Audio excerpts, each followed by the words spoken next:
আমরা আসছি যে এই যে গরিব মানুষ আজকে 3 দিন ধরে খাট পাইছে, কিন্তু যে এই যে মাল পাইতেছে না, এই যে এমপি সাহেব লিপিয়াফা এলে যে মানুষের রিজিক নষ্ট হয়ে কি লাভটা তার কি লাভটা? এই যে মানুষের এত গরিব মানুষ এই যে ঈদ আইছে, কুরবানি ঈদ আইছে, দুলা চাউল নে খাইল হইলে গরিব মানুষ এইটা যে আটকায়া তার কি লাভটা? সে এই গরিবের হকের মধ্যে তার দাবিটা কি? সে তো একজন ভালো মানুষ মনে হতাম, তা সে তো এখন ভালো কাজ করতেছে না। কিশোরগঞ্জে যা কাজ করতেছে সব দুর্নীতি কাজ করতেছে। সমস্যা হলো আমরা কাঠ পাইছি ওর মাল দেয় না, মাল দেওয়ার কথা আছে ওর মাল আমরা ঘুরতে মাল দেয় পরিষদ থেকে যায় আয় এই তো দূর থেকে আয় যাই মাল পাই না, মাল দেয় না।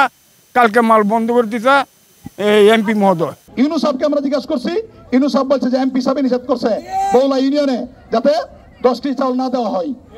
এই আমাদের প্রশ্ন এটাই, এই মানুষগুলো তাকে ভোট দিছে, নৌকার মধ্যে ভোট দিছে, মাননীয় প্রধানমন্ত্রীর জননেত্রী শেখ হাসিনা ওনাদেরকে 10 কেজি চাউল দিছে, 10টি চাউল দিছে ঈদ উপহার হিসাবে। এই 10 কেজি চাউলটা এই মাননীয় এমপি সাহেব উনি কেন আটকাইলো? আমরা মাননীয় প্রধানমন্ত্রীর কাছে বিচার চাই, মাননীয় প্রধানমন্ত্রীর কাছে আমরা বিচার চাই। এটা 10 কেজি চাউল কেন আটকাইছে এটা আমরা মাননীয় প্রধানমন্ত্রীর জননেত্রী শেখ হাসিনার কাছে আমরা বিচার চাই। এবং এই যে 10 কেজি চাউল এটার কাছ থেকে উনি ভাগ নেওয়ার লাগবো। গত 5 বছর উনি সারা বাংলাদেশে না এই কিশোরগঞ্জে যে দুর্নীতি হয়েছে আমরা সব জানি, কিন্তু আমরা কিছু বলি নাই। কেন বলি নাই? উনি সৈয়দ আশরাফ সাহেবের বোন, উনি সৈয়দ নজরুল সাহেবের বোন, নজরুল সাহেবের মেয়ে। এই জন্য সৈয়দ আশরাফের ইজ্জতের জন্য, সৈয়দ নজরুল সাহেবের ইজ্জতের জন্য আমরা অনেক দুর্নীতি করছে, আমরা চাইলেও কিছু বলি নাই। আমরা চাইছিলাম যে আমরা উনি পরিবর্তন হবে, কিন্তু উনি এই 10টি চাউলের মধ্যে উনি ওনারে ভাগ দেওয়ার লাগবো।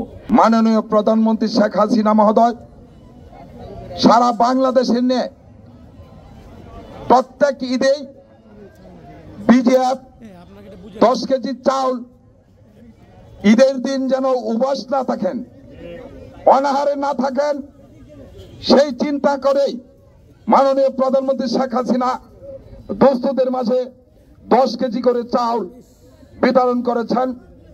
প্রত্যেকটি ইউনিয়নে আপনার দেখেন কিশোরগঞ্জ সদর এই বৌলাই ইউনিয়ন 11টা ইউনিয়ন সদরে 11টা ইউনিয়নের মধ্যে বৌলাই আমরা 6,862 জনকে দোস্তদের মাঝে 10 কেজি করে চাউল দিবেন।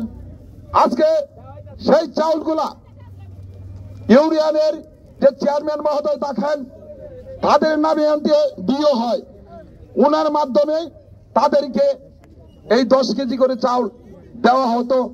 আজকে দুঃখের সহিত বলতে চাই, যার কথা না বললেই নয়, এতদিন